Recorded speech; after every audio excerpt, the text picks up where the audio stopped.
কোরআনের সাথে যারা ঠাট্টা করেছে, বিদ্রুপ করেছে, কোরআনের আইনকে নিয়ে যারা ঠাট্টা বিদ্রুপ মজাক উড়াইছে, কিয়ামতের দিন তাদেরকে বলা হবে ওয়াকিলাল ইয়াওমা নানসাকুম কামা নাসিতুম লিকা ইয়াউমিকুম হাদা।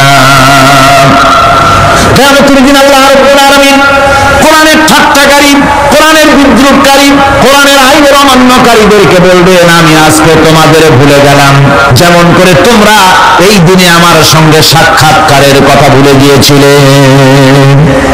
তোমরা যেমন আমার আজকের এই কিয়ামতের দিনের কথা যারা ভুলে গিয়েছিলে, আজকে আমিও তোমাদেরকে ভুলে গেলাম। এরপরে কি হবে? وَمَأْوَاكُمُ النَّارُ وَمَا لَكُم مِّن نَّاصِرِينَ। আল্লাহ পাক বলেন এরপরে এদের জায়গা হবে জাহান্নাম, আর এদের সাহায্যকারীও কেউ থাকবে না, জাহান্নামে চিরকাল থাকতে হবে। এটা এই জন্য যে তারা আল্লাহর কোরআনের সঙ্গে ঠাট্টা করেছে, বিদ্রুপ করেছে, কোরআনের আইন মানে নাই, কোরআনের আইনকে অমান্য করে চলেছে। এই জন্য কিয়ামতের দিন আল্লাহ রাব্বুল আলামিন তাদেরকে শাস্তি প্রদান করবেন। আল্লাহ পাক কোরআনে কারীমের মধ্যে বলেন এই পৃথিবীতে যদি ফেরেশতা বাস করত, মানুষ বাস না করে, قُلْ لَوْ كَانَ فِي الْأَرْضِ مَلَائِكَةٌ يَمْشُونَ مُطْمَئِنِّينَ لَنَزَّلْنَا عَلَيْهِم مِّنَ السَّمَاءِ مَلَكًا رَّسُولًا। আল্লাহ রাব্বুল আলামিন বলেন, নবী বলেন এই পৃথিবীতে যদি ফেরেশতা চলাফেরা করত, এই পৃথিবী যদি ফেরেশতার বসবাসের জায়গা হতো, তাহলে মানুষকে নবী না বানায়া আমি ফেরেশতাদেরকে নবী বানায়া দিতাম। যেহেতু পৃথিবীতে বাস করে মানুষ, কাজী নবীও পাঠাইছি মানুষ। কথা বলেন না কেন? নবীও কি? সমস্ত নবীরা হচ্ছেন মানুষ। ভাইরা আমার, একটা চিন্তা করেন, ফেরেশতা যদি আমাদের জন্য নবী হতো, আমাদের জন্য তাহলে ihsan হতো না, কল্যাণ হতো না। কারণ ফেরেশতারা পুরুষও নয়, নারীও নয়। ফেরেশতাদের বউ নাই, বিবি নাই, বাল বাচ্চা নাই, তাদের কিছুই নাই, বাড়ি নাই, ঘর নাই, মোষ নাই, গরু নাই, কল নাই, কারখানা নাই, ক্ষেত নাই, খামার নাই, নির্বাচন নাই, ভোট নাই, তত্ত্বাবধায়ক সরকার নিয়ে কোনো মাথা ঘামানো নাই। এই ধরনের ফেরেশতা যদি মানুষের নবী হতো, মানুষের সমস্যার সমাধান কি তারা করতে পারতো নাকি? কন জোরে বলেন, পারতো? আরে বাবা, স্বামী স্ত্রীতে ঝগড়া লাগে কেন? তা ফেরেশতাই বুঝবি কি? তার তো নিজেরই বউ নেই, নিজে পুরুষই না। ফেরেশতা কোনো কলের মালিক নয়, কোন কারখানার মালিক নয়। শ্রমিকরা মালিকের চামড়া খুলে নেব আমরা, এই যে স্লোগান দিল, এখন সমস্যার সমাধান কেমনে হবে? ফেরেশতা কি সমস্যার সমাধান করবে? পারবে করতে? জমিনের আইন ঠেলাঠেলি হচ্ছে, মারামারি হচ্ছে, যুদ্ধ হয়, বিগ্রহ হয়, এগুলি ফেরেশতা কেমনে সমাধান করবে? আমাদের দেশে যে বর্তমান রাজনৈতিক সংকট হয়েছে, এই সংকট ফেরেশতাদের যদি দিয়ে দেওয়া হয়, ফেরেশতারা শুধু কাঁদবে আর বলবে আল্লাহ এই বিপদে আমাদের কেন ফেলালে? মানুষের সমস্যা বোঝে মানুষের সমস্যা কে বোঝে? সেই জন্য আল্লাহ রাব্বুল আলামিন মানুষের জন্য নবী, মানুষকে নবী বানিয়ে গোটা বিশ্ববাসীর উপর আল্লাহ পাক ihsan করেছেন। সুবহানাল্লাহ। জোরে কর আলহামদুলিল্লাহ। ভাইরা আমার, আমি বুঝতে পারছি মাইক নাই, কিন্তু আমার করার কিছু নাই, চিল্লাইতে পারবেন না। আপনার চিৎকারে যারা শুনতে পারবেন আপনারা দায়ী হয়ে যাবেন। শোনা না যায়, মোনাজাতের জন্য বসে থাকেন, ক্যাসেট হচ্ছে, অডিও ভিডিও সব নিয়ে বাড়িতে আরামে দেখবেন। চিৎকার দেওয়া যাবেই না, একদম খামোশ হয়ে যেতে হবে। মাইক নাই, করার কিচ্ছু নাই, বসে বসে আল্লাহর কাছে জিজ্ঞাসা করেন। আর খামোখা এত বড় বিশাল মাহফিল থেকে কোন মানুষ এই মোনাজাত থেকে নিজের কপাল পোড়া বানাইয়া মাহফিল থেকে সরে যাওয়া আর হাঁটার চেষ্টা করবেন না, বলে দিলাম ভালো করে। মনে রাখবেন, লোকেরা কোরআন শরীফ শুনছে আর আপনি মানুষের ঠ্যাং পাড়াইয়া, হাত পাড়াইয়া চলছেন, বেয়াদবের খাতায় নাম লেখা যাবে। বন্ধুগণ, খামোশ হয়ে শুনতে হবে। শোনা না যায়, তারপরে বসে থাকুন, এটাও সব হবে। এটাও কি হবে? কারণ আপনি যখন বাড়ি থেকে রওনা করেছেন, 70,000 ফেরেশতা আপনার পেছনে পেছনে আপনার জন্য আল্লাহ পাকের কাছে আপনার গুনাহ মাফ চাইতে চাইতে মাহফিলে পৌঁছে গেছে। আমার রাসূল বলেছেন বান্দারা যখন বসে গিয়েছে, ফেরেশতারা তখন বলে রব্বুল আলামিন তোমার বান্দারা তো সব বসে গেছে, এখন আমরা কি করি? পথে পথে তার গুনাহ মাফ চেয়েছি আর প্রত্যেক কদমে কদমে 10 করে নেকি লিখেছি, এখন কি করব? আল্লাহর নবী বলেন আল্লাহ পাক তখন ফেরেশতাদেরকে অর্ডার দিয়ে দেন, ও আমার ফেরেশতারা, আমার বান্দারা যতক্ষণ পর্যন্ত কোরআনের মাহফিলে, হাদিসের মাহফিলে, আমার জিকিরের মাহফিলে যতক্ষণ বসে থাকবে, তাদের প্রত্যেক শ্বাস এবং প্রশ্বাসের বিনিময় 10 করে নেকি আমলনামায় লিখতে থাকো। এখানে আসো, বসাও। ভাইরা আমার, নবীরা হচ্ছেন পৃথিবীর শ্রেষ্ঠ মানুষ। তাদের মতো শ্রেষ্ঠ মানুষ আর পৃথিবীতে নাই। তারা নিজের থেকে কোনো কথা বলেন না, তারা কথা বলেন আল্লাহর কথা। জোরে বলেন, কার কথা? নবীও মানুষ, আমরাও মানুষ। পার্থক্য আমি আপনাদের বুঝাই দিলাম। পার্থক্য হলো দুনিয়ার সব মানুষ মিথ্যা বলতে পারে, গুনাহ করতে পারে, সব রকমের কাজ করতে পারে, কিন্তু নবীরা কোনো গুনাহ করেন না। জোরে কোন সুবহানাল্লাহ। এখানেই পার্থক্য। আর নবীরা যা বলেন আল্লাহর কথা বলেন। কার কথা বলেন? আল্লাহ পাক বলছেন আমার নবী ওয়ামা ইয়ানতিকু আনিল হাওয়া ইন হুয়া ইল্লা ওয়াহিয়ুহা। নবী আমার নিজের নফসকে অনুসরণ করে, নিজের প্রবৃত্তিকে অনুসরণ করে কোনো কথা বলেন না। নবী যা বলেন সব আমার কথা বলেন, আমি যা বলতে বলি তাই বলেন। নবী যদি আমার থেকে আমি বলি নাই এমন কোন কথা যদি তিনি আমার নামে কোরআন শরীফের ভিতরে যদি ঢুকাই দিতেন, তাহলে কি করতাম শোনো। ফালাউ তাকাওয়ালা আলাইনা বা'দাল লাকাবিল লাখাযনা মিনহু বিল ইয়ামিন। যদি আমার নবী কোন কথা নিজের থেকে বানিয়ে কোরআনে কারীমের ভিতরে যদি ঢুকাই দিতেন, তাহলে আমি আমার নবীর ডান হাতকে চেপে ধরতাম আর নবীর কণ্ঠ নালীকে আমি আল্লাহ কেটে ফেলে দিতাম। নবীর গলার এই কণ্ঠ নালীটা কেটে ফেলে দিতাম। আমার নবী আমি যা বলেছি সেটাই তিনি বলেছেন, নিজের থেকে কোনো কথা বানান নাই। জোরে কোন সুবহানাল্লাহ। এই নবীদের কে বানান? জোরে কোন না, কে বানান নবীদেরকে? আল্লাহ পাক নবী বানান। নবী ভোট দেওয়া হয় না, নবী নির্বাচন করে হয় না, নবী ইলেকশন করে হয় না, নবী আল্লাহ বানান। এই নবী পৃথিবীতে রাসূল করিম সাল্লাল্লাহু আলাইহি ওয়াসাল্লাম বলেছেন আমার পরে 30 জন মিথ্যাবাদী নবুয়তের দাবিদার হবে। কয়জন? 30 জন। তার মধ্যে গোলাম আহমদ কাদিয়ানী, পাকিস্তানের পাঞ্জাবের গুরুদাসপুর জেলায়, এইখানে এই পলিব এই হলো নবুয়তের দাবি করলো। একটা জিনিস নিশ্চয়ই আপনারা লক্ষ্য করবেন, সেটা হচ্ছে এই পৃথিবীতে ইহুদিরা, খ্রিস্টানেরা যখন ইসলামের বিরুদ্ধে কিছু করতে চেয়েছে, তখন নিজেরা সরাসরি করে নাই, মুসলমান নামধারী একটা লোককে দিয়ে কাজটা করাইছে। এটা কি লক্ষ্য করেছেন? এটা কি আপনারা লক্ষ্য করেছেন? আপনারা দেখেন, কোরআন শরীফকে গালি দেওয়া লাগবে, কোরআন শরীফের আগাগোড়া সংশোধন করা লাগবে, আর আল্লাহ একজন মিথ্যাবাদী। জোরে কোন নাউজুবিল্লাহ।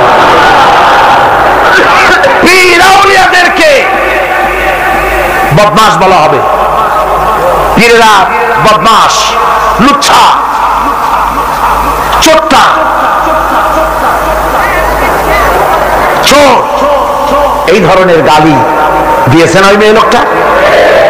আমার মুরব্বী, আমার বড় ভাই মাওলানা আজাদ সাহেব আপনাদের সামনে বলেছেন, মাওলানা সিদ্দিক আজাদ, আল্লাহ তাকে হায়াত দারাজ করুন। সবাই বলেন আমিন। আমি তাকে বলি চট্টগ্রামের ওল্ড লায়ন, বৃদ্ধ সিংহ। মুখের দাঁত না থাকলে কি হবে? হাড্ডি গুড্ডি চাবাইয়া শেষ করে ভালাইতে পারে। আল্লাহ আলহামদুলিল্লাহ, আল্লাহ তারা আরো জামান বানাক। আমি ওই মেয়ে লোকটির নাম আমি নেই না, যেহেতু ওর নাম নিলে শয়তানও লজ্জায় বমি করে।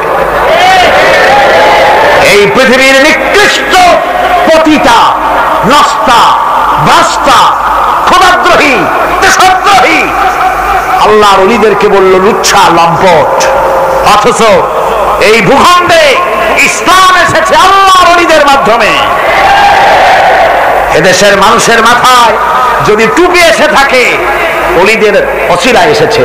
এদেশে লক্ষ লক্ষ মাদ্রাসা মসজিদ তৈরি করেছেন আল্লাহর ওলিরা করেছেন, ঠিক কি না? আমাকে অনেক সময় ভুল বোঝা হয়, বলে যে পীরদের বিরুদ্ধে কথা বলি। না, আমি পীরদের বিরুদ্ধে কথা বলি না, আমি ধর্ম ব্যবসায়ীদের বিরুদ্ধে কথা বলি, যারা ধর্মের নামে গোসল শরীফ বাইর করছে, নরস শরীফ বাইর করছে, আর হাত দিলে অমনি বেহেশতে যাবা, টাকা দাও, হাত দাও, মেয়ে লোক মুরিদ করায়, আর নামের আগে অনেক কিছু দিয়া হুজুর কেবলা বানাইয়া ফেরেশতার সমকক্ষ বানায় ফেলায়। আমি এই সব বিদাতপন্থীদের, আমি এদের বিরুদ্ধে কথা বলবো যতক্ষণ বেঁচে থাকবো ইনশাআল্লাহ।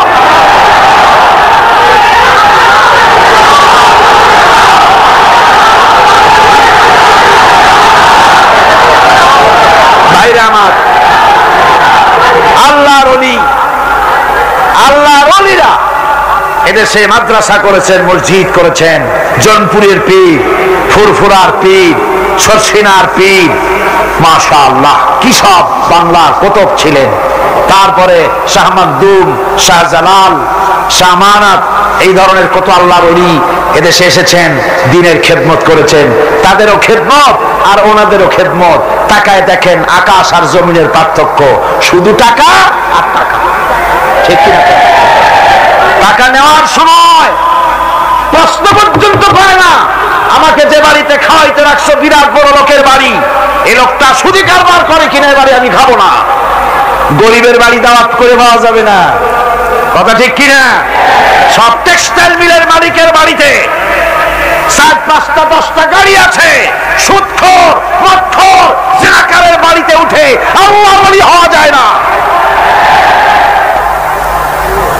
সুতরাং এদের বিরুদ্ধে কথা বলতেই হবে, যেহেতু তারা লুটেরা, তারা ধর্মের নামে ডাকাত।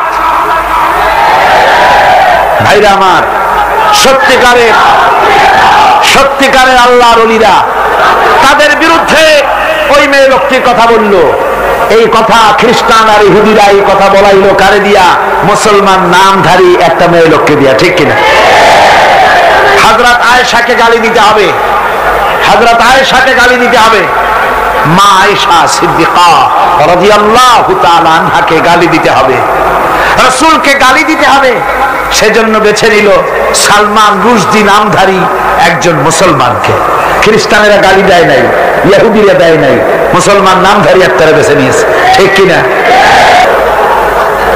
আজ বাংলাদেশে আলেমদের মধ্যে, পীরদের মধ্যে, ওলামা ফকিহদের মধ্যে বিভিন্ন ছোটখাটো ফরঈ জুজি বিভিন্ন বিষয় নিয়ে মতবিরোধ থাকতে পারে, আগেও ছিল, এখনো আছে, ভবিষ্যতেও থাকতে পারে। কিন্তু গোলাম মোহাম্মদ কাদিয়ানী আর তার অনুসারীরা যে কাফের, এতে কি কোনো সন্দেহ আছে? দুনিয়ার কোন আলেম কি দ্বিমত পোষণ করে? কোন মুফাসসির, মুহাদ্দিস কেউ কে দ্বিমত পোষণ করে? করে না। সুতরাং বাংলাদেশের 12 কোটি তাওহীদি জনতার প্রাণের দাবি গোলাম মোহাম্মদ কাদিয়ানী আর তার অনুসারীদেরকে নন মুসলিম মাইনরিটি কাফের বলে ঘোষণা দাও, এ দাবি ছিল সরকারের কাছে। সরকার দাবি পূরণ করে নাই, করেছে? যারা বলেন করেছে। আলেমেরা প্রান্ত করতেছে, মিছিল করছে, সমাবেশ করছে, বিক্ষোভ করছে, তারপরেও কাদিয়ানীদেরকে সরকার কি করছে না? অমুসলিম বলে ঘোষণা করতেছে না। আমার মুসলমান ভাইয়েরা, আল্লাহ রাব্বুল আলামিন এই পৃথিবীর বুকে নবীদেরকে পাঠিয়েছেন কেন? আল্লাহ রাব্বুল আলামিন বলেন, ওয়া আলাল্লাহি কাসদুস সাবিলি ওয়া মিনহা জাইরুন ওয়ালাউ শাআ লাহাদাকুম আজমাইন। আল্লাহ পাক বলেন, সোজা রাস্তা বলে দেওয়ার দায়িত্ব আমি আল্লাহ। যেখানে রয়েছে অসংখ্য বাঁকা পথ, সেখানে সোজা রাস্তা বলে দেওয়ার দায়িত্ব আমার। এই পৃথিবীতে অসংখ্য বাঁকা পথ আছে, সোজা পথ বলে দেবে আল্লাহ। বলেন আমি সোজা পথ বলে দেব। সেই সোজা পথের নাম হলো ইসলাম। বলেন সোজা পথের নাম কি? সবাই বলেন সোজা পথের নাম কি? সোজা পথ হলো ইসলাম, আর যত পথ আছে সব বাঁকা। ধর্মনিরপেক্ষতাবাদের পথ বাঁকা, সমাজতন্ত্রের পথ বাঁকা, পুঁজিবাদের পথ বাঁকা, জাতীয়তাবাদের পথ বাঁকা। সোজা রাস্তার নাম হলো ইসলাম। সোজা রাস্তার নাম কি? এই ইসলামের রাস্তাকে দেখাবার জন্য আল্লাহ রাব্বুল আলামিন অসংখ্য পয়গম্বর দুনিয়ায় পাঠিয়েছেন, আর নবীদেরকে নিজের পক্ষ থেকে হেদায়েত দিয়েছেন। নবীরা নিজের থেকে কোনো কথা বলেন নাই, নবীদেরকে আল্লাহ পাক বানিয়েছেন। যে নবীর কথা আমি আজকে বলতে চাই আপনাদের সামনে, আমার আলোচনার মূল চারটা পয়েন্ট ছেড়ে দিয়ে নবুয়তের পয়েন্টকে নিয়ে এসেছি, যে কারণে সেটা হলো নবী মুহাম্মদ রাসূলুল্লাহ সাল্লাল্লাহু আলাইহি সাল্লামের কথা আজকে বলবো প্রাণ ভরে ইনশাআল্লাহ। আমার হুজুরের কথা বলবো আজকে। আজকে রাত হলো সেই রাত যে রাতে এই ধুলির ধরা থেকে আল্লাহ পাক তার হাবিবকে আরশে আজিমে নিয়ে গিয়েছিলেন। সুবহানাল্লাহ। একটু মহব্বতের সাথে হুজুরের উপরে দুরূদ পড়েন। সালাতুন ইয়া রাসূলুল্লাহ আলাইকুম, সালামুন ইয়া হাবিবাল্লাহ আলাইকুম। এই পৃথিবীর মানুষগুলিকে উদ্ধার করার জন্য আল্লাহ নবীদের পাঠিয়েছেন। মানুষ তো আল্লাহ বানাইছেন, এই মানুষের স্রষ্টাকে বলেন না কে? এই মানুষগুলো যেন পথ হারায় না যায়, অন্ধকারের ভেতরে তারা যেন দাঁত মুখ না ভাঙ্গি, কোন মুসিবতে যেন মানুষ না পড়ে, চলার জন্য আল্লাহ পাক নূর দিয়া দিলেন, আলো দিয়া দিলেন। আল্লাহ পাক বলেন قد جاءكم من الله نور وكتاب مبين। আমি আল্লাহর পক্ষ থেকে তোমাদের জন্য এসেছে আলো। এই নূর কি? হুজুর। এই নূর হচ্ছে হুজুর মুহাম্মদ সাল্লাল্লাহু আলাইহি ওয়াসাল্লামকে আল্লাহ পাক নূর বলতেছেন। সুবহানাল্লাহ। হুজুর হলেন নূর। قد جاءكم من الله نور। আমি আল্লাহর পক্ষ থেকে তোমাদের জন্য নূর এসেছে। আর দিয়েছি একখানা কিতাব। কি দিলাম? কিতাব দিয়েছি। নূর দিলাম, এমন নূর দিয়েছি। কোরআনে কারীমের মধ্যে আল্লাহ রাব্বুল আলামিন হুজুর কি সিরাজাম মুনীরা বললেন। প্রদীপ্ত উজ্জ্বল একটা প্রদীপের সঙ্গে তুলনা করলেন। সূর্যের সাথে নয়, চাঁদের সাথে নয়, তারার সাথে নয়, হুজুরকে তুলনা করলেন একটা প্রদীপের সাথে, চেরাগের সাথে। তার মানে হলো সূর্যের আলো যত বেশি হোক, সূর্য কিয়ামত পর্যন্ত যদি চেষ্টা চালায় নতুন আর একটা ছোট্ট সূর্যের জন্ম দিতে পারবে না।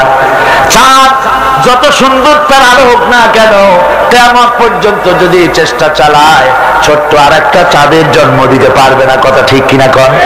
কিন্তু আপনি চিন্তা করেন, এই চট্টগ্রামের প্যারেড ময়দানের কাছে কারো বাড়িতে একটা মোমবাতিতে আলো জ্বলতেছে, সারা চিটাগংয়ে আর কোথাও আলো নাই। চট্টগ্রামের মানুষগুলি তারা জানলো প্যারেড ময়দানের কোন একটা বাড়িতে একটু আলো আছে। সবাই যার যার চেরাগ নিয়ে ছুটলো আপনার বাড়ি থেকে আলো নেবে। আপনি কি ভয় চোটে আলো নিয়ে পলায় যাবেন নাকি? তারা সবাই মিলে যদি আপনার চেরাগ থেকে আলো নেয়, আলো কি কমে যাবে নাকি? আগুন কি কমে যাবে নাকি? সারা বাংলাদেশের মানুষ নদীতে যদি ওই একটা চেরাগ থেকে আলো নেয়, তাতে কি আলো কমবে নাকি? সারা পৃথিবীর মানুষ যদি নেয়, তাও কি কমবে নাকি?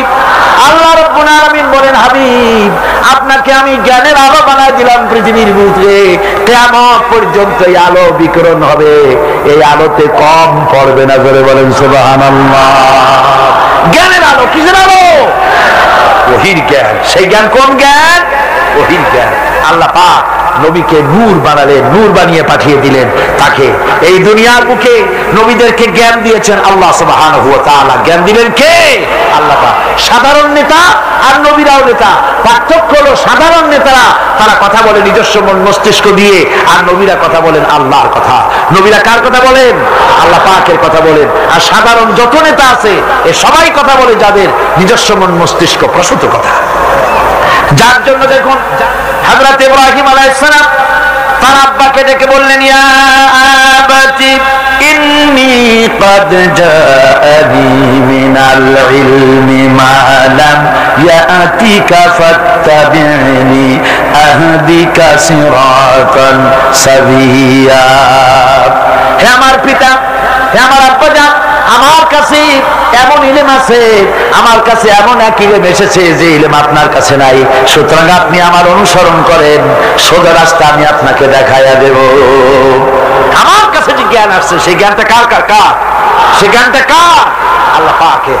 লূত আলাইহিস সালামকে আল্লাহ পাক বলেছিল আমি তাকে আমার পক্ষ থেকে ইলম দিয়েছি, হিকমত দিয়েছি। এভাবে প্রত্যেক নবীর কাছে ইলম আর হিকমত গিয়েছে কার কাছ থেকে? আল্লাহ পাকের কাছ থেকে। আল্লাহ পাকই হচ্ছেন সমস্ত নবীদেরকে জ্ঞান দান করেছেন, আর নবীকে বানিয়েছেন বিশ্ব নবী। আমাদের নবী যিনি মুহাম্মদ সাল্লাল্লাহু আলাইহি ওয়াসাল্লাম, তিনি কি নবী? আল্লাহ পাক কোরআনে কারীমের মধ্যে বলেছেন কুল ইয়া আইয়ুহান নাসু ইন্নী রাসূলুল্লাহি ইলাইকুম জামিআ। আল্লাহ রাব্বুল আলামিন বলেন, হে নবী আপনি বলে দেন এই পৃথিবীর সমস্ত মানুষের জন্য, তোমাদের সকলের জন্য আল্লাহ আমাকে রাসূল বানিয়ে পাঠিয়েছেন। আমি তোমাদের সকলের জন্য রাসূল, সবার জন্য। এই পৃথিবীতে আকাশে জমিনে আল্লাহ যা বানাইছেন সব কিছুর উপরে আমি রাসূল। আর বিশ্ব নেতা বিশ্ব নবী হওয়ার জন্য যা কোয়ালিটি থাকা দরকার সব কোয়ালিটি আল্লাহ হুজুরকে দিয়েছিলেন, দেন নাই? জোরে বলেন দেন নাই? আচ্ছা আপনারা বলেন তো, হুজুর কোন মাদ্রাসা থেকে টাইটেল পাস করছিলেন? হুজুর কি ফাজিল পাস করছিলেন? আলেম, দাখিল, মেট্রিক পাস করছে? এমএ বিএ কিছু পাস করেন? হুজুর তো লেখাপড়াই জানতেন, হুজুর লিখতেও জানেন না, পড়তেও জানেন না, এমনকি নিজের নাম সই করতেও পারতেন না। তাই বলে হুজুর কি মূর্খ ছিলেন? নাউযুবিল্লাহি মিন যালিক। রাসূলকে যদি কেউ মূর্খ মনে করে, তার মতো মূর্খ আকাশের নিচে জমিনের উপর একটা হতে। এবার শুনুন নবীজি নিজে কি বলেন। আল্লাহ নবী বলেন ইন্নামা বুইস্তু মুআল্লিমান। নবীজি বলেন শুনে রাখো, আমি পৃথিবীতে প্রেরিত হয়েছি একমাত্র শিক্ষক হিসাবে। যারা বলেন সুবহানাল্লাহ। পৃথিবীর সমস্ত মানুষের শিক্ষক হয়ে পৃথিবীতে আমি আসছি, সমস্ত মানুষের শিক্ষক। আল্লাহ রাব্বুল আলামিন এই পৃথিবীতে কোন মানুষের কাছে তাকে পড়ান নাই। তার কারণ হলো মানুষ তার নিজস্ব জ্ঞান দিয়ে তাকে জ্ঞান দান করবে, সেই জ্ঞান দিয়ে রাসূল কি করবেন, তিনি বিশ্ব নেতৃত্ব কেমনে দেবেন। এই জন্য অফুরন্ত জ্ঞানের মালিক যিনি, অসীম জ্ঞানের মালিক যিনি, সে আল্লাহ রাব্বুল আলামিন তার হাবিবকে নিজের পক্ষ থেকে জ্ঞানী বানাইয়া দিলেন। যার কারণে আজ পর্যন্ত নবীজির কোন কথা এমনটি প্রমাণিত হয়নি যে নবীজির ওই কথাটা অবৈজ্ঞানিক, আজকের যুগে চলতে পারে না এমন কথা কেউ বলতে পারে নাই। যার জন্য অবশ্য কিছু ছেলেপেলে, কিছু আধুনিক শিক্ষিত লোক আছে যারা বলে যে ওই 1400 বছরের পুরোনো কথাবার্তা আজকাল চলে না, বলে না এরকম। আমি বলেছি এই সব ছেলেগুলোকে দাওয়াত দিয়া চায়ের দোকানে এক কাপ চা, একটা সিঙ্গারা খাওয়াবে, তারপরে বলবেন বাবা এই পাইকারি কথাটা কইও না, খুচরা কথা কও। 1400 বছর আগে রাসূলের কথা চলতে পারে না, কোনটা পারে না ইন্ডিকেট করো, স্পেসিফিক কথা বলো, রাসূলের কোন কথাটা অচল সেটা বলো। বলতে পারবে না, তখন কিন্তু মুখ বন্ধ হয়ে যাবে, জবাব দিতে পারবে না, টেস্ট করে দেখে। তাহলে বলে কেন? বলে কোন সে কথা? বিশ্বকবি, কবি সম্রাট আল্লামা ইকবাল রাহমাতুল্লাহ আলাইহি বলেছেন কেন এইসব কথা ওরা বলে। আল্লামা ইকবাল বলেছেন উনহি কা মাহফিল সওয়ারতা হো চরগ মেরি হ্যায় রাত উনকি,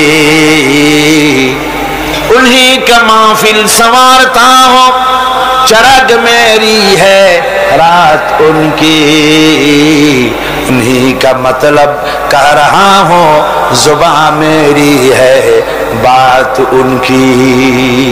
আমি অন্যের মাহফিল সাজাই, নিজের কোনো মাহফিল নাই। আমি অন্যের রাতে সেরাক জ্বালাই, আমার নিজের কোনো সেরাক টেরাক নাই। আমি অন্যের মতলব নিজের জিহ্বা দিয়ে বলি, আমার নিজস্ব কোনো সে নাই, কোনো বক্তব্য নাই। আজকে যারা এই কথাগুলি বলে যে ইসলাম মানুষকে 1400 বছর আগের ইসলাম, পুরানো ইসলাম কিছু দিতে পারে না, এই লোকগুলির জিহ্বার উপরে ভর করেছে পেন্টাগন, ভর করেছে পিকিং, ভর করেছে মস্কো, ভর করেছে শান্তি নিকেতন। কথা ঠিক কি রাখো? জোরে বলেন ঠিক কিনা? আল্লামা ইকবাল, আল্লাহ তাকে জান্নাতুল ফেরদাউস নসিব করুন, জোরে কোন আমিন। আমি ওনার ছবি দেখে আমি ওনার দারুণ ভক্ত। পৃথিবীতে যত কবির কবিতা আমি পড়েছি, আল্লামা ইকবাল আমার প্রিয় কবি। আমি ওনার ছবি দেখে চিন্তা করছি, এইরকম দাড়ি কামানো মানুষ, এইরকম মুসলা মানুষ এত সুন্দর সুন্দর কথা পাইল কই? তার প্রত্যেকটি লেখা কোরআনে কারীমের তরজমা তাফসীর হয়ে বেরিয়েছে। হলো কি করে? পাশ্চাত্যে লেখাপড়া করেছেন, অক্সফোর্ডে লেখাপড়া করেছেন, হলো কি করে? এরপর একটা কবিতা আমার সামনে পড়ে গেল, ওনার লেখা। আমার তখন জেহেন সাফ হয়ে গেল, উনি পেলেন কই? উনি লিখেছেন, খীরা না কর সেকা, খীরা না কর সেকা मगरिब की दवा दानिश, सुरमा था आका मेरा खाके मदीना। পাশ্চাত্যের চাকচিক্য আমার চক্ষুকে প্রতারিত করতে পারে নাই, কারণ মদিনার ধুলাবালিগুলি আমার চোখের উপরে সুরমার মতো লাগানো ছিল। সুতরাং পাশ্চাত্য আমাকে প্রতারিত করতে পারেনি। আমি এই কবিতার আলোকে আমি আল্লাহর নামে কসম করে বলতে পারি, যদি আমার দেশের কলেজগুলিতে, আমার দেশের বিশ্ববিদ্যালয়গুলিতে যদি আল্লাহর এই কোরআনটা পড়ানো হতো, আহারে বলেন, কলেজে কোরআন শরীফ পড়ানো হয়, বিশ্ববিদ্যালয়ে কোরআন পড়ানো হয়, সব পড়ানো হয়, কিন্তু কোরআন পড়ানো হয় না। আমি আল্লাহর নামে শপথ করে বলতে পারি, আমাদের দেশের কলেজ আর বিশ্ববিদ্যালয়গুলিতে এই কোরআনে কারীমের তাফসীর যদি পড়ানো হতো, একেবারে ক্লাস 8 থেকে শুরু করে মাস্টার ডিগ্রি পর্যন্ত কোরআনের তাফসীর যদি পড়ানো হতো, নবীজির হাদিস যদি পড়ানো হতো, আমি কোরআন হাতে নিয়ে আল্লাহর নামে শপথ করে বলতে পারি, বিশ্ববিদ্যালয় আর কলেজগুলি আমাদেরকে ডাকাত আর সন্ত্রাসী উপহার দিত না। কলেজ বিশ্ববিদ্যালয় আমাদেরকে উপহার দিত খালিদ বিন ওয়ালিদ, আমাদেরকে উপহার দিত গাজী সালাউদ্দিন, আমাদেরকে উপহার দিত শহীদ তিতুমীর, টিপু সুলতান, শাহ মজনুন, এগুলি আমাদেরকে উপহার দিত বিশ্বের সেরা সেরা নাম করা ইসলামী চিন্তাবিদ। আজ তাই বাংলাদেশের একজন কবি খুব দুঃখ করে বলেছিলেন, তাহলে কি আমাকে বলতে হবে ঢাকা বিশ্ববিদ্যালয় সেটা কি একটি ডাকাতদের গ্রাম? এ নিয়ে বহুত সমালোচনা হয়েছিল, কিন্তু পরে দেখা গেল যে কথা একেবারে তিনি মিথ্যে বলেন। আমার বন্ধুগণ, যার কথা আজ আমি বলতেছি, জনাবে মুহাম্মদুর রাসূলুল্লাহ সাল্লাল্লাহু আলাইহি ওয়াসাল্লাম, আল্লাহ রাব্বুল আলামিন এই পৃথিবীর বুকে তাকে সবচাইতে বেশি মর্যাদা দিলেন, সবচাইতে বেশি সম্মান দিলেন। পৃথিবীতে যত নবী এসেছেন, কওমের নবী, গোত্রের নবী, এলাকার নবী, মুহাম্মদ সাল্লাল্লাহু আলাইহি ওয়াসাল্লামকে বানালেন বিশ্ব নবী। তারপরে আল্লাহর নবী, আল্লাহ রাব্বুল আলামিন বান্দাদেরকে বলেছেন, অন্যান্য যুগে নবীরা, উম্মতরা তাদের নবীদেরকে নাম ধরে ডাকাডাকি করত, তোমরা যেন আমার নবীকে নাম ধরে ডেকো না। সুবহানাল্লাহ। এই কোরআন শরীফের ভিতরে ইয়া আদম, ইয়া জাকারিয়া, ইয়া ইয়াহইয়া, ইয়া মূসা, ইয়া ইব্রাহিম, এভাবে করে নবীদেরকে আল্লাহ রাব্বুল আলামিন নাম ধরে ধরে রেখেছেন, কিন্তু মুহাম্মদ সাল্লাল্লাহু আলাইহি ওয়াসাল্লামকে ইয়া মুহাম্মদ বলে কোরআন শরীফে কোথাও ডাকেন নাই। সুবহানাল্লাহ, যেরকম সুবহানাল্লাহ। নিজে তো আল্লাহ ডাকলেনই না, নিজে তো হুজুরকে কোথাও আল্লাহ নাম ধরে ডাকলেন না, বরং উম্মতদেরকেও নিষেধ করে দিলেন আমার নবীকে এভাবে নাম ধরে কখনো ডাকাডাকি করবে না। আল্লাহ পাক তার নবীকে এভাবে মর্যাদা দিলেন, সম্মান দিলেন। এ সম্মান সকল দিক থেকে সম্মান, সৌন্দর্যের দিক থেকে, দেখার দিক থেকে, মর্যাদার দিক থেকে রাসূলকে এমন বানালেন, হযরত আদম থেকে শুরু করে ঈসা আলাইহিস সালাম পর্যন্ত এই পৃথিবীতে যত নবী আল্লাহ পাঠালেন, সমস্ত নবীদের গুণাবলী এক জায়গায় করে একা মুহাম্মদ সাল্লাল্লাহু আলাইহি ওয়াসাল্লামকে আল্লাহ দান করে দিলেন। সৌন্দর্য দিলেন এত বেশি। হযরত আয়েশা সিদ্দিকা রাদিয়াল্লাহু তাআলা আনহা বলেছেন, যারা নাকি হযরত ইউসুফকে দেখে নিজেদের অজান্তে নিজেদের হাতের আঙ্গুলগুলো কেটে ফেলে দিয়েছিল, ওরা যদি মুহাম্মদ সাল্লাল্লাহু আলাইহি ওয়াসাল্লামকে দেখতে পেত তাহলে নিজের হাত কাটতে কাটতে কখন যে নিজেদের কলিজা কেটে ফেলে দিত ওরা টের পেত না। হযরত ইউসুফকে দেখে কিছুমাত্র মহিলারা নিজেদের আঙ্গুল কাটায় দিয়েছিল, আর রাসূলকে দেখে সাহাবায়ে কেরাম তাদের কল্লা কাটায় দিয়েছিলেন। এই সম্মান এই মর্যাদা দিয়ে আল্লাহ রাব্বুল আলামিন তাকে দুনিয়ায় পাঠাই দিলেন, দায়িত্ব দিয়ে দিলেন, জমিন হলো আমার। হুয়াল্লাযী আরসালা রাসূলাহু বিল হুদা ওয়া দীনিল হক লিইয়ুযহিরাহু আলাদ দীনি কুল্লিহি ওয়া কাফা বিল্লাহি শাহীদা। দায়িত্ব দেওয়া হলো এই জমিন হলো আমার, আমার জমিনের উপরে আমার দেওয়া বিধানকে কায়েম করে দিবে, এটাই দিলাম দায়িত্ব। এই দায়িত্ব পালন করতে নবীজির মক্কি জিন্দেগিতে 13 বছর সময় লাগলো মানুষ তৈরি করতে। 13 বছর পূর্ণ হওয়ার পথে এমন সময় রব্বুল আলামিন ইচ্ছে করলেন নবীজিকে আপন দরবারে ডেকে নেবেন, কিছু খাস কথা বলার জন্য নিজের দরবারে ডেকে নেবেন, মেরাজ করাবেন, আরশে আজিমে ডেকে নেবেন। এই পৃথিবীর কোন পয়গম্বরের কিসমতে যা হয় নাই, আপনার আমার নবী মুহাম্মদ সাল্লাল্লাহু আলাইহি ওয়াসাল্লামকে আল্লাহ রাব্বুল আলামিন সেই মর্যাদা দিয়েছেন। জোরে কোন সুবহানাল্লাহ। ধুলির ধরা থেকে রাসূলকে আরশে আজিমে নিয়ে যাওয়া হবে। বোরাক এলো। বোরাক হচ্ছে বারকুন থেকে উৎপত্তি, এর অর্থ হচ্ছে বিজলি, বৈদ্যুতিক গতি সম্পন্ন, ঘোড়ার চাইতে ছোট, খচ্চরের চাইতে বড়, এই জাতীয় একটা প্রাণীর মতো হযরত জিবরাইল নিয়ে আসলেন। আমাদের দেশে কারো কারো বাড়িতে আয়নায় বাংলামে থাকে এই ছবিটা, ঘোড়া আছে, 2টা ডানা আছে, মাথাটা মেয়ে লোকের মতো, চুলগুলো ঝুলে পড়ছে, নিচে লেখা আছে হাজা বুরাকুন নবী সাল্লাল্লাহু আলাইহি ওয়াসাল্লাম। আন্দাজে কোথায় পাইছে আল্লাহ জানে, মিথ্যে কথা, বাজে কথা। আল্লাহ এরকম একটা মেয়ে লোক মার্কা ঘোড়া পাঠাইছিল হুজুরকে নেওয়ার জন্য, এটা কথা হইল? রাসূলকে মক্কা থেকে উম্মে হানি থেকে হুজুরকে বের করে নিয়ে যাওয়া হলো বাইতুল মাকদাসে। সমস্ত পয়গম্বর দুনিয়া আল্লাহ যাদের পাঠিয়েছিলেন সমস্ত রূহ উপস্থিত ছিল সেখানে।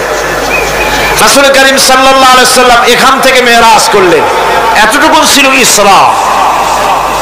কোরআনে কারীম বলছে, আজকের কারি সাহেব যেখান থেকে তেলাওয়াত করেছিলেন, সুবহানাল্লাযী আসরা বিআবদিহি লাইলাম মিনাল মাসজিদিল হারামি ইলাল মাসজিদিল আকসা ইলা আখিরিল আয়া। কারো কারো মাথার মধ্যে যারা বিজ্ঞান পড়াশোনা করে বা আধুনিক চিন্তিত লোক, আধুনিক শিক্ষিত লোক, তাদের মধ্যে এই চিন্তাটা আসতে পারে যে ল অফ গ্র্যাভিটেশন পার হয়ে, মাধ্যাকর্ষণ শক্তি পার হয়ে একটা জড় পদার্থ, একটা জড় শরীর কি করে মাধ্যাকর্ষণ পাড়ি দিয়া উপরে চলে গেল, এটা হাউ ইজ ইট পসিবল, এটা কি করে সম্ভব? চিন্তাটা মাথার মধ্যে আসতে পারে, কিন্তু এখন আর ওইসব চিন্তা নাই। আমি হিউস্টনে দেখে এলাম আমেরিকার সেই মহাশূন্য গবেষণাগার, সেইখানে দেখলাম বিরাট রকেট, যে রকেটটা তারা পাঠাতে চেয়েছিল কিন্তু পাঠায় না, কি সব প্রবলেম হয়েছে সেই জন্য। সেই তৈরি করা রকেটটা দেখলাম, রকেটটার যে দরজাটা, সেই দরজাটারই ওজন হচ্ছে 20 টন দরজা।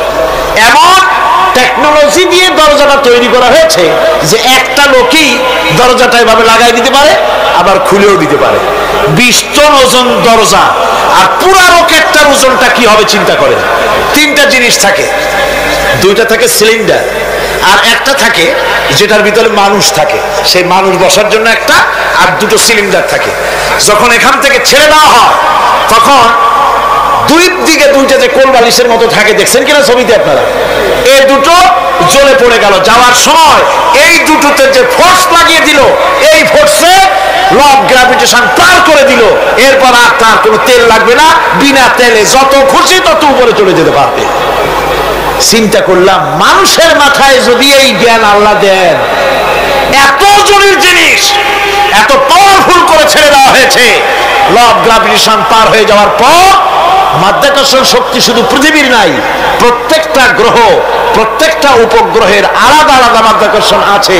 যদি তা না থাকতো, একটার থেকে আর একটা বিচ্ছিন্ন হয়ে পৃথিবীতে লন্ডভন্ড হয়ে যেত। প্রত্যেকটার আলাদা আলাদা মাধ্যাকর্ষণ শক্তি আছে। তো সেই জিনিসটা এভাবে চলে যায়।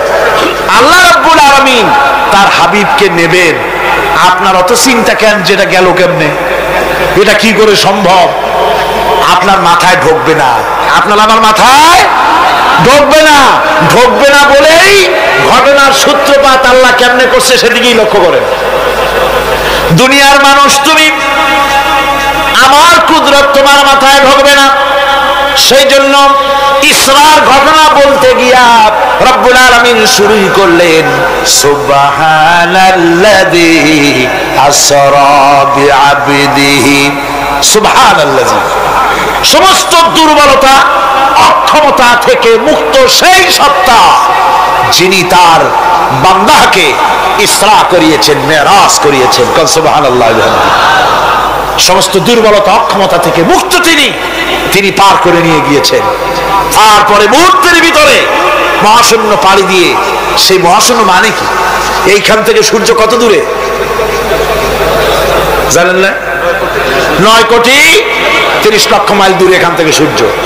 সেই সূর্য, তারপরে রয়েছে গ্যালাক্সি, মিল্কি ওয়ে, গ্রহ নক্ষত্র, সে যে কত দূরে, যে সমস্ত তারকা, এমন বহুত তারকা আছে যে তারকা সৃষ্টির পর তার আলো পৃথিবীর মাটি আজ পর্যন্ত স্পর্শ করে নাই, অথচ আলোর গতি প্রতি সেকেন্ডে কত মাইল? 1,86,000 মাইল। এই 1,86,000 মাইলের সেকেন্ড, এর মিনিট, এর ঘন্টা, এর দিন, এর সপ্তাহ, এর মাস, এর বছর, এটাকে বলা হয় লাইট ইয়ার, আলোকবর্ষ। সেই তারকা তৈরি হওয়ার পর কত সহস্র সহস্র লাইট ইয়ার চলে গেল, আজ পর্যন্ত সেই তারকার আলো পৃথিবীর মাটি স্পর্শ করতে পারে নাই। তাহলে সেই তারা কোথায়? আল্লাহ রাব্বুল আলামিন তার হাবিবকে চাঁদ, সূর্য, গ্রহ, নক্ষত্র, মহাশূন্য পাড়ি দিয়ে, তারপরে 7 আকাশ পাড়ি দিয়ে সিদরাতুল মুনতাহা পর্যন্ত নিয়ে গেলেন। জোরে কোন সুবহানাল্লাহ। এবার সিদরাতুল মুনতাহা পর্যন্ত যাওয়ার পথে যত ঘটনা ঘটলো সেগুলো আপনারা ইতিহাস থেকে পড়ে নেবেন, ওগুলি বলার সময় আমার কাছে নাই। সিদরাতুল মুনতাহায় যাওয়ার পর হযরত জিবরাইল বলেন, আর আমি যেতে পারবো না, এটা হলো বিপজ্জনক বর্ডার। আমি যদি আর এক চুল অগ্রসর হই তাহলে আমি জ্বলে পুড়ে ছাই হয়ে যাব, আমার আর যাওয়ার অধিকার নাই। হুজুর সেখানে বসে থাকলেন। জিবরাইল বলে গেলেন, এখান থেকে আপনাকে নেওয়ার কুদরতি ব্যবস্থা হয়ে যাবে। রাসূল দুনিয়ায় ফিরে এসে হযরত বেলালকে ডেকে বলেছিলেন, বেলাল গো, এমন কি আমল তুমি করো আমারে শোনাও। হযরত বেলাল বলেন, হুজুর আমার আমল তো সব আপনি জানেন। কয় না, কি করো শোনাও।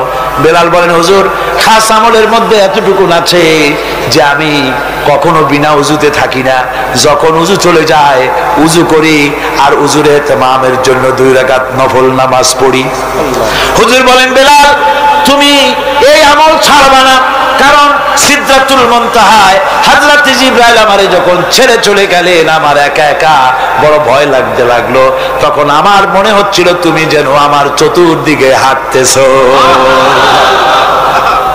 আমার ভাইরা, রফরফ নামক বিছানা চলে এলো। কুদরতি এই বিছানায় চড়ে নবীজি আল্লাহ রাব্বুল আলামিনের দরবারে আরশে আজিমে পৌঁছে গেলেন। জোরে বলেন সুবহানাল্লাহ, জোরে বলেন সুবহানাল্লাহ। যেখানে পৃথিবীর কোন মানুষের যাওয়া সম্ভব নয়, গোটা পৃথিবীর মানুষের মর্যাদা আল্লাহ পাক বাড়ায় দিলেন, আরশে আজিমে হুজুরকে নিয়ে গেলেন। তারপরে তিনি কথাবার্তা হুজুরের সাথে কি বললেন, সেই কথাগুলি নিয়ে আমাদের দেশে কথা হলো এই যে হুজুরকে নিয়ে আল্লাহ 5 ওয়াক্ত নামাজ দিলেন, দিছিলেন তো 50 ওয়াক্ত।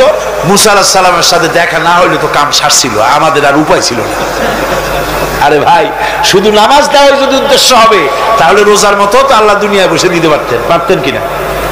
হজের মতো, জাকাতের মতো পারতেন কিনা? শুধু নামাজের জন্য নয়, আল্লাহ পাকের কায়নাত দেখাবার জন্য আল্লাহ পাক তাকে নিয়েছিলেন।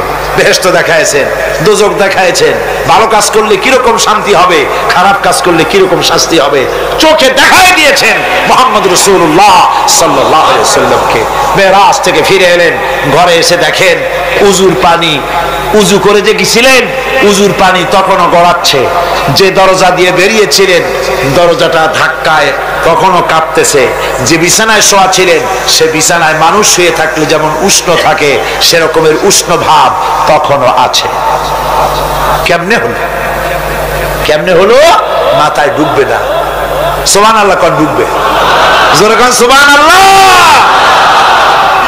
এটার ব্যাপারে কোন বিজ্ঞান, দর্শন, যুক্তির প্রয়োজন নাই। প্রয়োজন শুধু এতটুকু, আল্লাহ তার হাবিবরে নেবেন, কত দ্রুত নিবেন, কত দ্রুত পাঠাবেন এটা তিনিই ভালো জানেন, আমাদের কোনো জানার কথা না। ঠিক কিনা কর?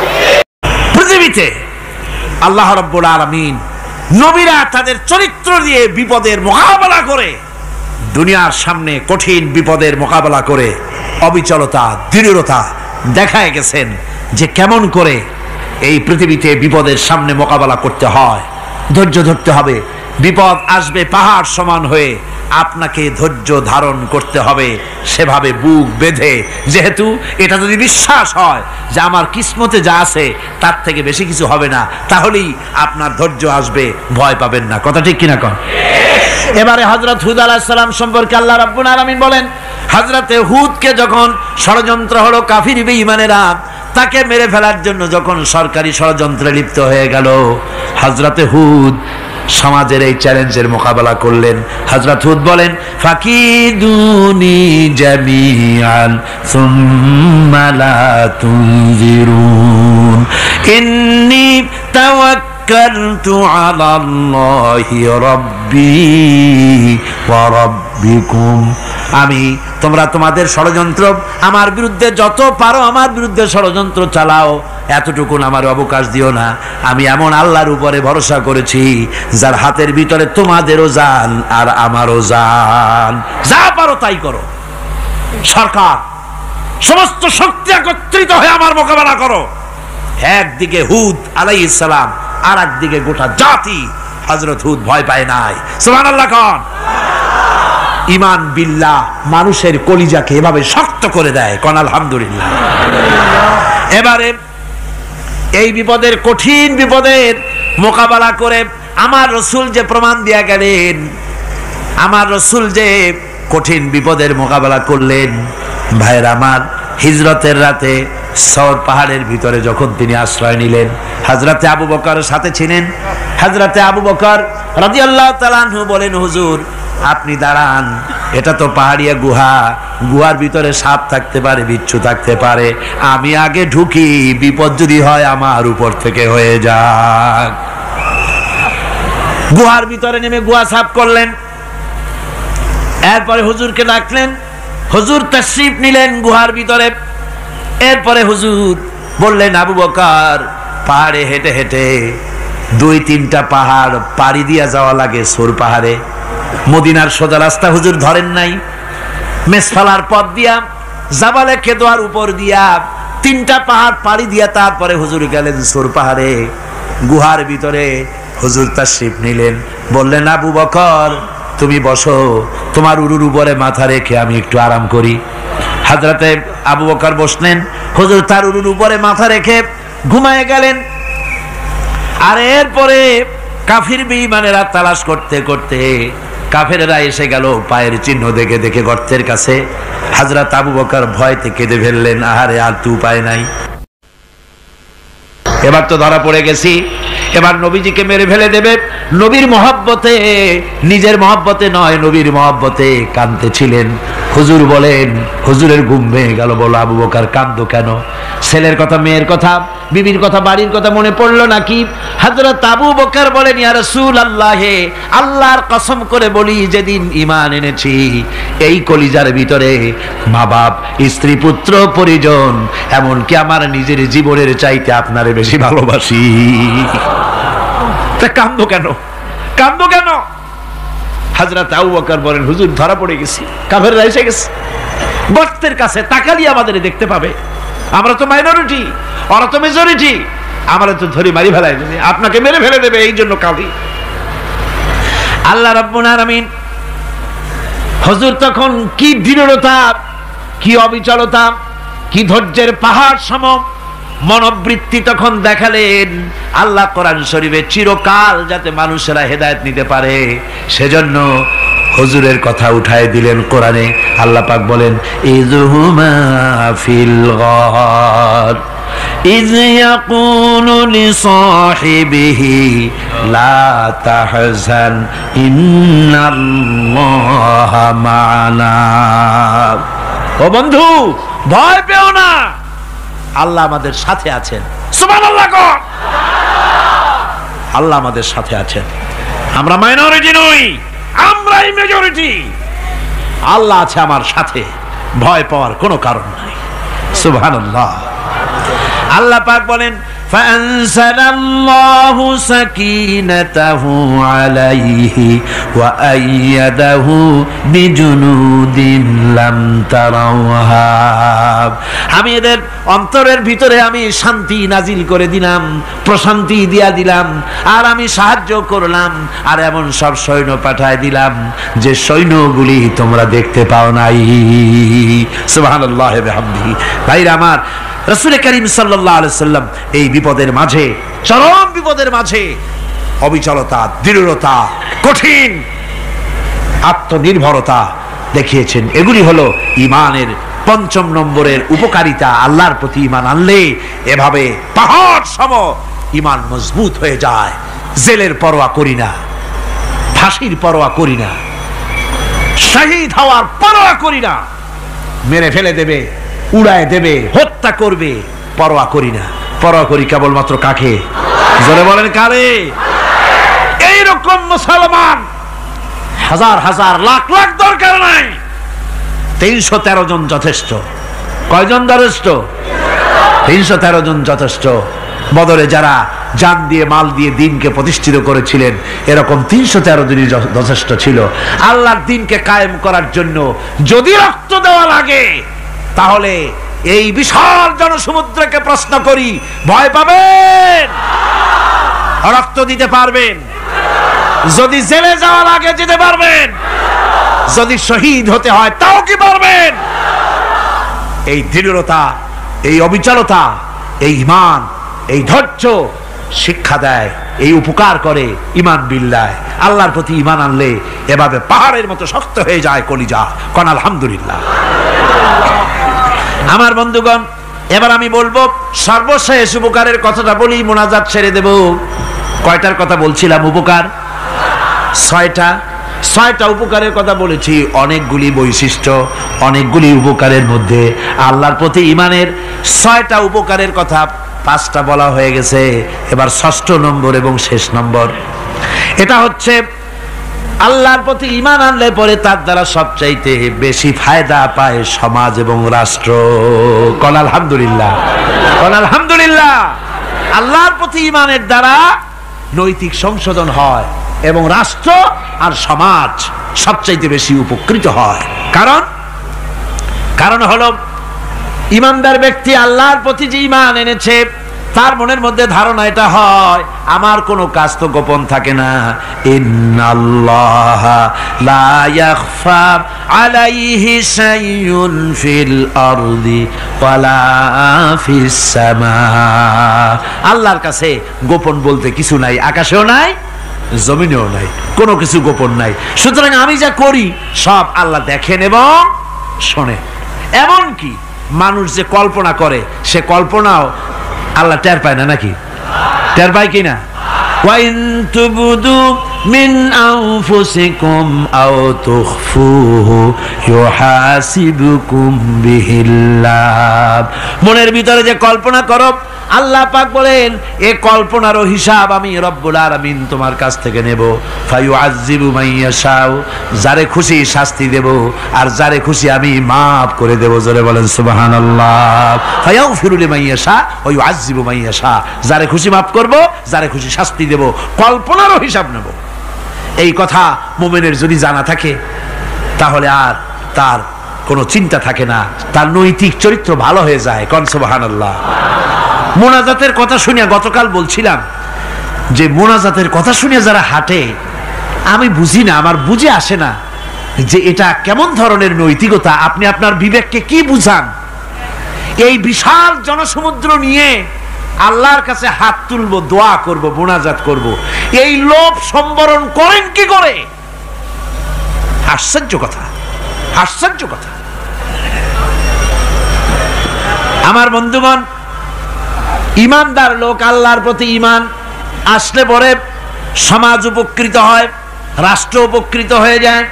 যেহেতু বান্দা জানে আমি দায়িত্বহীন কোনো কথা বলতে পারবো না, দায়িত্বহীন কোনো কাজ করতে পারবো না। আল্লাহ পাক বলেছেন, মা ইয়ালফিযু মিন কাউলিন ইল্লা লাদাইহি রাকীবুন আতীদ। বান্দা এমন কোনো কথা বলে না যে কথা আমার ফেরেশতারা রেকর্ড করে না রাখে। কাজী মুমিন ব্যক্তি আল্লাহর ভয়তে দায়িত্বহীন কথা বলবে না। নির্বাচন আসতে পরে রাস্তা সোনা দিয়ে বান্দায় দেব, এই করব সেই করব, না খাইয়া কেউ মরবেন না। আসে না নির্বাচনের সময় সেরাগালি বদনারা মঞ্চে দাঁড়িয়ে কত বড় বক্তৃতা করে, ভাইয়ের আমার, বোনের আমার, এবার আমার বোতল মার্কা বাক্স, আপনারা আমাকে ভোট দিয়ে দেশ এবং জাতির আরেকবার 12:30 বাজাইবার সুযোগ দিন। এবার ক্ষমতায় গেলে কেউ না খাইয়া মরবেন না, কিন্তু কি খাইয়া মরবে তাও বলে না। এর মারফতি অর্থ হচ্ছে এই, ওরা যদি ক্ষমতায় যেতে পারে তাহলে বিষ খাইয়া হোক, গুলি খাইয়া হোক, কিছু না কিছু খেয়ে মরতে হবে। একেবারে খালি পেটে মরলে গ্যাস্ট্রিক হওয়ার সম্ভাবনা আছে। ঈমান বিল্লাহ যদি না থাকে, আল্লাহর ভয় যদি না থাকে, তাহলে দায়িত্বহীন কথা বলে। আর আল্লাহর ভয় যদি থাকে তাহলে নৈতিকতার সংশোধন হয়ে যায়, দায়িত্বপূর্ণ কথা বলে, মানুষকে ফাঁকি দেয় না। আমার বন্ধুগণ, আল্লাহ রাব্বুল আলামিন তার বান্দা যারা আল্লাহকে ভয় করে, সে ভয় করা বান্দাগুলির মনের মধ্যে এই চিন্তা এসে যায়, আমি যেখানে থাকি না কেন আল্লাহ আমাকে দেখতেছেন, শুনতেছেন, রাতে হোক দিনে হোক, যেখানে আছি আল্লাহ আমারে দেখতেছেন। আল্লাহ পাক বলতেছেন, ওয়া হুয়া মাআহুম ইজ ইউবাইতুনা মা লা ইয়ারদা মিনাল কাওলি ওয়া কানা আল্লাহু বিমা ইয়ামালুনা মুহীতা। আল্লাহ পাক বলেন, আমি তো আমার বান্দার নিকটে তখনও থাকি যখন সে গোপনে গোপনে রাতের বেলায় আমার মর্জির খেলাফ পরামর্শ করে। আমার মর্জির খেলাফ পরামর্শ করতেছে রাত্রে, আমি তো তখনও কাছে থাকি, ওটা আমি শুনি। ঈমান যদি আসে তাহলে এই সব কাজ থেকে সে বিরত থাকে। সে যদি কম হয় সেখানেও আল্লাহ, বেশিও যদি হয় সেখানেও আল্লাহ। এমন কোন জায়গা আছে নাকি চিটাগংয়ে যেখানে আপনি একটা আকাম করবেন আর আল্লাহ টের পাবে না? কোন আছে নাকি? আচ্ছা, চট্টগ্রামে না থাকুক, বাংলাদেশের কোন জায়গা আছে নাকি? পার্বত্য চট্টগ্রামে যত পাহাড় আছে, উঁচু নিচে জায়গা আছে, ওই জায়গায় বোধহয় আছে নাকি? সারা পৃথিবীতে আছে কোথাও? আল্লাহকে ফাঁকি দেওয়ার জায়গা কোথাও? সব স্পষ্ট। আল্লাহ কি ঘুমায় নাকি? ঘুমায়? তার কাছে দিনও যায়, রাতও তাই। সমানে তিনি দেখতে পান, শুনতে পান, সবকিছু দেখতে পান, সবকিছু শুনতে পান। তাকে ফাঁকি দেওয়ার কোনো উপায় নাই। এই জন্য ৬ষ্ঠ নম্বরের উপকার যেটা হয় সেটা হলো সমাজ উপকৃত হয় ওই মানুষ দিয়ে যার মধ্যে ঈমান আছে। হযরত ওমর রাদিয়াল্লাহু তাআলা আনহু রাতের আধারে শেষ রাত্রে ঘুরতেছিলেন, দেখেন এক বাড়িতে কথা হচ্ছে, কথাবার্তার আওয়াজ পাওয়া যায়। মনে করলেন কোনো অসুখ বিসুখ নাকি। ঘরে গিয়ে কান পাচ্ছেন দেওয়ালের সাথে, শুনতে পাচ্ছেন ভিতরে বুড়ি মা তার মেয়েকে বলছে, এই মেয়ে ওঠ, উটের দুধ দোয়াই নিয়ে আসছি, এর মধ্যে পানি মিশা, তারপর সকালে বাজারে নিয়ে যা। মেয়ে বলছে, মা এই কামটা আমি পারবো না। কেন পারবি না?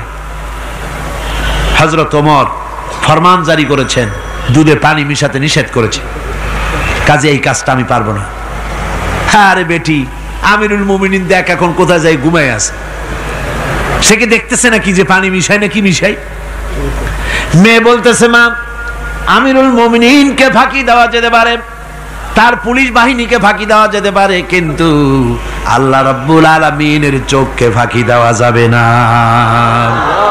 হযরত ওমর এই কথা শুনে বাড়ি চলে গেলেন, আর নিজের ছেলেকে ডেকে বললেন, ছেলে আমার, অমুক জায়গায় একটা বাড়ি আছে, আর সেখানে একটা যুবতী মেয়ে আছে, ওই মেয়েটার বিয়ে হয়েছে কিনা শোনো, যদি বিবাহ না হয়ে থাকে তুমি তোমার নিজের বিয়ের প্রস্তাব দাও। আমিরুল মুমিনিন এই মেয়েটা সুন্দরী কেমন, স্বাস্থ্য কেমন কিছুই দেখলেন না, দেখলেন তাকওয়া। কি দেখলেন? তাকওয়া, আল্লাহর ভয়। আল্লাহর ভয় যখন একটা জাতির মধ্যে আসে, পুলিশ লাগে না, পুলিশের কাজ কমে যায়। পুলিশ তো পাহারা দিতে দিতে অস্থির হয়ে যায়, সারা রাত দিন সমানে কষ্ট করতে হয় তাদের। অধ্যাপক মুফিজুর রহমান সাহেব কালকে যে কথাটা বলছিলেন, আসামি পুলিশেরা কত কষ্ট করে জানবাজি করে আসামি ধরে, আর টেলিফোন আসে, হ্যালো কে, চিটাগংয়ের এসপি নাকি? বলে হ্যাঁ। কারে ধরছো? ধরছি তো বল্টু মিয়ারে। ছাড়ো মিয়া, বল্টু আমার দলের লোকটা, তুমি ঠিক পাও নাই, তোমার নাক টাইট দিয়ে দেবে। বল্টুরিও ছাড়ো আর তার বন্দুকও ছাড়ো, ঠিক কিনা? আমার ভাইয়েরা, সুতরাং ঈমান যদি এসে যায় জাতির মধ্যে, পুলিশের দরকার হবে না, পুলিশ দরকার হবে, কিন্তু তাদের ডিউটি কমে যাবে, আসামিরা অন্যায় কাজ কম করবে। রাসূলুল্লাহ যখন প্রেসিডেন্ট হয়েছিলেন, একজন মহিলা জিনা করেছিল, হাদিস শরীফে এসেছে, ওই মেয়ে লোকটাকে জিনা করতে কেউ দেখে নাই, জিনা করার পর তার মধ্যে অনুভূতি জাগলো, এমন পাপ করেছি, এখন তো আমার জাহান্নাম ছাড়া উপায় নাই। মেয়ে লোকটি রাসূলুল্লাহর কাছে এসে গেলেন, এসে বললেন, হুজুর আমি তো জিনা করেছি, আমার শাস্তি দেন। হুজুর মুখ ডান দিকে ফিরালেন, মেয়ে লোকটা ডান দিকে এলো, বললো জিনা করেছি, শাস্তি দেন। হুজুর বাম দিকে ফিরলেন, মেয়ে লোকটা বাম দিকে এসে বললো, জিনা করেছি, শাস্তি দেন। মেয়ে লোকটা কিন্তু জানে জেনার শাস্তি সহজ ব্যাপার নাই, পাথর মেরে উড়িয়ে দেওয়া, মৃত্যুদণ্ড জানা আছে তার। এরপরে মেয়ে লোকটা চিন্তা করেছে, দুনিয়ায় পাথর খেয়ে মরবো, কিন্তু তবুও জাহান্নামের কঠিন আগুন সহ্য করতে পারবো না। রাসূলুল্লাহ বললেন, ও মেয়ে লোক, তুমি কি জিনা কর্তৃক গর্ভবতী হয়েছো নাকি? মেয়ে লোকটা বলল, হুজুর আমি গর্ভবতী হয়েছি। হুজুর বললেন, তুমি অপরাধ করেছো, তোমার গর্ভস্থিত সন্তান তো কোনো অপরাধ করে নাই, সুতরাং শাস্তি এখন দেওয়া যাবে না, ডেলিভারি হোক তারপরে শাস্তি দেব। মেয়ে লোকটা চলে গেলেন। আল্লাহর নবী তার নামে কোনো কেস ফাইল করেন নাই, গোয়েন্দা বিভাগের পুলিশ লাগান নাই। ডেলিভারির পর এই মেয়ে লোক আবার এসে হাজির, পুলিশ দিয়ে আনা লাগে নাই, আবার এসে হাজির, হুজুর আমি সেই হতভাগিনী, বলছিলেন ডেলিভারির পর বিচার করবেন, এই যে বাচ্চা হয়েছে, এ বাচ্চার দায়িত্ব কাউকে দেন, আর আমারে তাড়াতাড়ি শাস্তি দেন, আমি যদি মরে যাই আমি জাহান্নামে চলতে পারবো না। হুজুর বললেন, অপরাধ তুমি করেছো, এই বাচ্চার অধিকার আছে তোমার বুকের দুধ খাবে, আমি সেই অধিকার বাচ্চাকে নষ্ট করতে পারি না, বাচ্চা দুধ ছাড়ুক তারপরে এসো।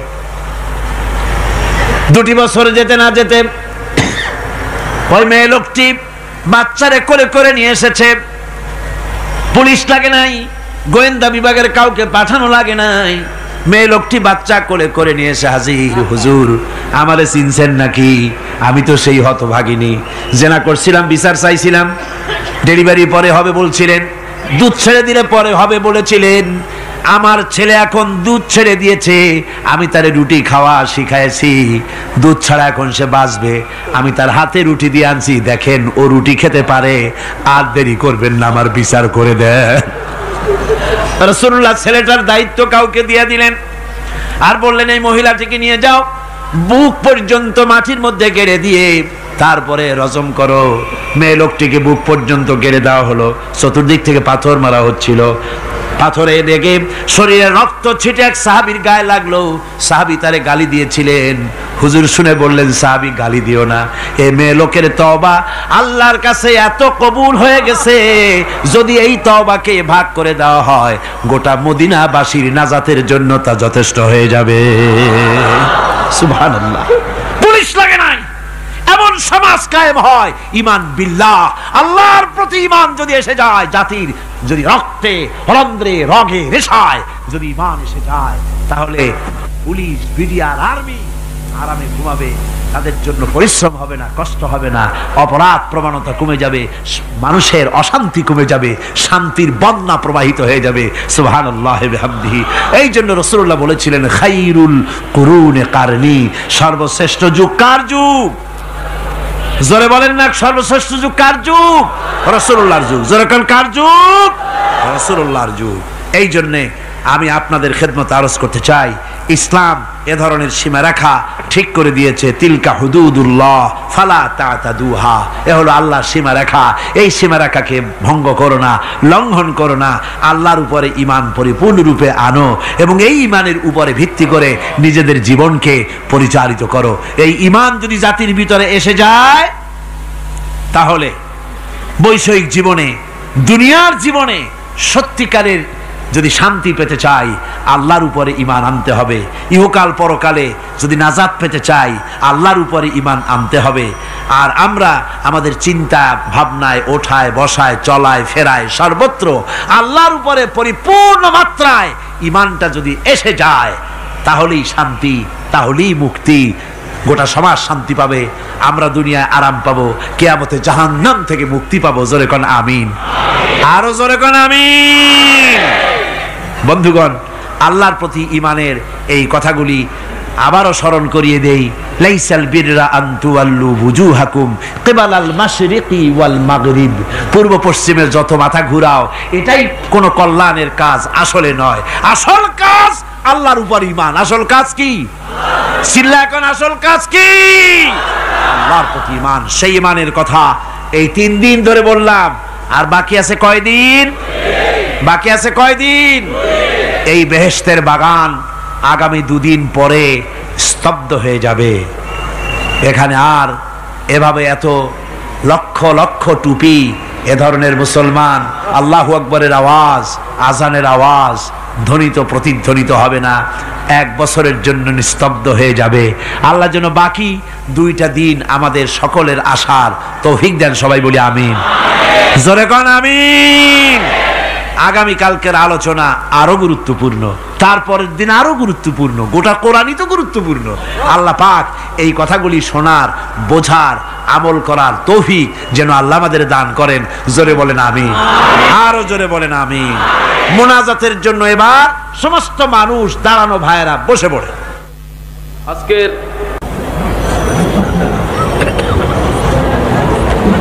মোনাজাতের পর আজান হবে বা জামাত এশার নামাজ পড়ে আপনারা যাবেন। আর যাওয়ার সময়, আসার সময় আপনারা আল্লাহর নামের ধ্বনি দিতে দিতে যাবেন আর আসবেন। গোটা শহর জুড়ে তাফসীর চলাকালীন চট্টগ্রামের আকাশ বাতাস, গাছপালা, তরুলতা, মানুষ, পুরুষ, নারী সবাই যেন টের পায় যেখানে তাফসীরের মাহফিল হচ্ছে। যাবেন এবং আসবেন যখন, মুখ বুঝে যাতায়াত কেন? নারায়ে তাকবীর, আল্লাহু আকবার। ইসলাম ছাড়া অন্য কিছু মানি না। আল কোরআনের আলো ঘরে ঘরে জ্বালো। এসব সুন্দর সুন্দর স্লোগান দিতে দিতে যাবেন, স্লোগান দিতে দিতে আসবেন, আল্লাহর নারা লাগাবেন, আল্লাহর আওয়াজকে বুলন্দ করবেন। আল্লাহ সকলকে তৌফিক দিন। আল্লাহুম্মা আমিন। রব্বানা যালামনা أنفسنا وإن لم تغفر لنا وترحمنا لنكونن من الخاسرين ربنا لا تزغ قلوبنا بعد إذ هديتنا وهب لنا من لدنك رحمة إنك أنت الوهاب ربنا فاغفر لنا ذنوبنا وكفر عنا سيئاتنا وتوفنا مع الأبرار ربنا وآتنا মা ওয়া'আদতানা আলা রুসুলিকা ওয়ালা তুখজিনা ইয়াওমাল কিয়ামাহ ইন্নাকা লা তুখলিফুল মিয়াদ। আয় আল্লাহ রাব্বুল আলামিন, বিশাল এই জনতা নিয়ে তোমার দরবারে হাত তুলেছি রব্বুল আলামিন।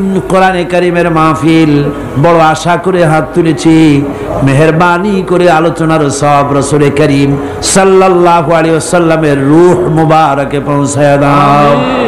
তামাম পৃথিবীর মাটির নিচে মুমিন মুমিনাত যারা শুয়ে আছে তাদের রূহের বলে সওয়াব পৌঁছায় দাও রব্বুল আলামিন। আমাদের মা বাপ যাদের দুনিয়া থেকে বিদায় হয়ে গেছে, কবরগুলিকে জান্নাতের টুকরা বানায়া দাও। রব্বির হামহুমা কামা রব্বায়ানি সগীরা। সবাই পড়েন রব্বির হামহুমা কামা রব্বায়ানি সগীরা। আয় আল্লাহ, আমাদের মা বাপ যাদের বেঁচে আছে স্বাস্থ্য ভালো রাখো আল্লাহ, তাদেরকে হায়াতে তাইয়্যিবা দাও, সেহাতে কুল্লিয়া দাও, খাতিমা বিল খাইর করো রব্বুল আলামিন। কোরআনে কারীমের মাহফিলে বড় আশা করে আমরা হাত তুলেছি, আমাদের জিন্দেগির সকল গুনাহ খাতা মাফ করে দাও। আয় আল্লাহ তাআলা, জীবনে বহু গুনাহ করেছি, গুনাহ করে করে জীবনটারে নষ্ট করে ফেলেছি। আয় আল্লাহ, তুমি দয়া করে মেহেরবানি করে আমাদের জিন্দেগির গুনাহ মাফ করে দাও রব্বুল আলামিন। না বুঝে সওয়াব মনে করে অনেক শিরক বিদআত আমরা করেছি, মনে করেছি ওতে সওয়াব হবে, আমরা বুঝি নাই। আল্লাহ, আমাদের ভুল বুঝানো হয়েছে, নিজেরাও ভুল বুঝেছি। এভাবে সওয়াবের নিয়তে শিরক বিদআত আমাদের মধ্য থেকে যা হয়েছে, আল্লাহ দয়া করে তুমি আমাদেরকে ক্ষমা করে দাও। আয় আল্লাহ, আমাদেরকে দয়া করে শিরক এবং বিদআত মুক্ত জীবন যাপনের তৌফিক দিয়া দাও রব্বুল আলামিন। এত বড় বিরাট তাফসীরুল কোরআন মাহফিল, লক্ষ লক্ষ টাকার প্রয়োজন, আল্লাহ টাকা পয়সার অভাব নাই রব্বুল আলামিন। তুমি গানি আর আমরা ফকির। আয় আল্লাহ, এই শহরেতে এমন লোক আছে একজনই মাহফিলের খরচ দিয়ে দিতে পারে। আল্লাহ, তোমার বান্দাদের দিল তুমি নরম বানাইয়া দাও। কোরআনের মাহফিল কোন বছর ঋণগ্রস্ত থাকে নাই, এবারও যেন থাকে না। আল্লাহ, বাজের যা আছে তার চাইতে বেশি তুমি মেহেরবানি করে জোগাড় করে দাও রব্বুল আলামিন। আরেকটা দোয়া তোমার দরবারে করি, চেসনিয়া আর বজনিয়া শেষ হয়ে গেল আল্লাহ, ওদের সাথে আমাদের রক্তের সম্পর্ক নাই, ওদের সাথে আমাদের আত্মীয়তার সম্পর্ক নাই, ওদের সাথে আমাদের শুধু ইমানের সম্পর্ক। আয় আল্লাহ, ওদেরকে মেরে মেরে কাফিররা শেষ করে দিল মাবুদ। বজনিয়ার চেসনিয়ায় আর একবার তুমি তোমার রহমতের ফেরেশতা পাঠায় দিয়া সাহায্য করো আল্লাহ। কাশ্মীরের মুসলমানদের উপর আরেকবার সাহায্য করো রব্বুল আলামিন। এই মাহফিল আল্লাহ, যত মানুষ আসে আল্লাহ বড় আশা নিয়ে আসে কোরআনের মাহফিলে। অনেকের রোগ ব্যাধি আছে, তাদের ধারণা কোরআনের মাহফিলে দোয়া কবুল হয়। আল্লাহ, তুমি দয়া করে এই ধারণা তুমি মঞ্জুর করে নাও। যার যত রোগ আছে, বালাই আছে, ব্যাধি আছে, আল্লাহ সকলকে মাফ করে দাও রব্বুল আলামিন। প্রতিদিন হাজার হাজার মা বোনেরা নিজের ঘরের কাজকে ফেলে রেখে কষ্ট করে কোরআনের মাহফিলে হাজির হয়ে যায়। আল্লাহ, মা বোনদের জিন্দেগির গুনাহ খাতা মাফ করে দিও আল্লাহ। মা বোনদেরকেও হযরত আয়েশা, ফাতেমা, খাদিজার মতো বানাইয়া দিও রব্বুল আলামিন। এই মাহফিলে আমাদেরকে তুমি কবুল করে নিও আল্লাহ। কোরআনের কথা, ইমানের কথা, তোমার ব্যাপারে যা বললাম এই কথাগুলি আমাকে আর শ্রোতাদেরকে আমল করার তৌফিক দিয়ে দিও রব্বুল আলামিন। এই মাহফিল আর 2 দিন আছে আল্লাহ, বাকি 2 দিন তোমার কুদরতি নিজাম দিয়ে এটারে চালাইয়া দিও। এত বড় মাহফিল স্বেচ্ছাসেবক দিয়ে, পুলিশ দিয়ে নিয়ন্ত্রণ করা সম্ভব নয় আল্লাহ। পুরা মাহফিলের দায়িত্ব তুমি নিজে গ্রহণ করো আল্লাহ রব্বুল আলামিন। যার যে মনে কষ্ট আছে আল্লাহ, সকলের কষ্ট তুমি দূর করে দাও আল্লাহ। আয় আল্লাহ, যে কোরআনের কথা বলতেছি তোমার কথা, এই কোরআনের আইন বাংলাদেশে চালু হয়েছে, এই দৃশ্য আমাদের চোখে দেখার তৌফিক দিয়ে দিও আল্লাহ রব্বুল আলামিন।